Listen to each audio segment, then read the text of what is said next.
So getting an external fresh pair of eyes to make sure that the contingencies are there, and that all of these things we've been talking about are there.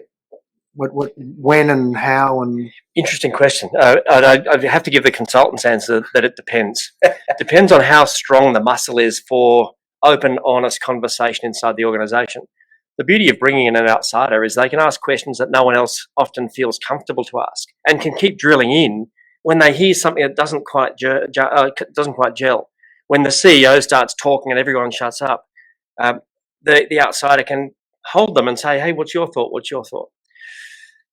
I would much rather see a robust.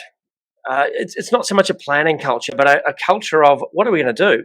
Because every time you sit down and think about a situation, in fact, what you're saying is, what are we strong at? What are we weak at? What are the holes we haven't seen? To me, there's a massive amount of learning just in that process.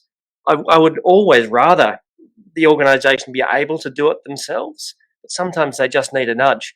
If we're talking about reforecasting and planning, it really depends on the speed of the organisation, how quickly it's changing.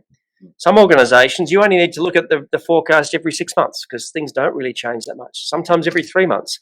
Sometimes you're looking at it every single week. It really depends on the pace of change. To me, there's a structure, a series of meetings and conversations that should happen in order to either plan or scenario test or whatever. How regularly they happen depends on how quickly the organisation's changing. And the frequency can change over time in the organisation. I see great organisations who really think deeply about how to have the company be agile based on whatever speed or whatever set of changes they're going through.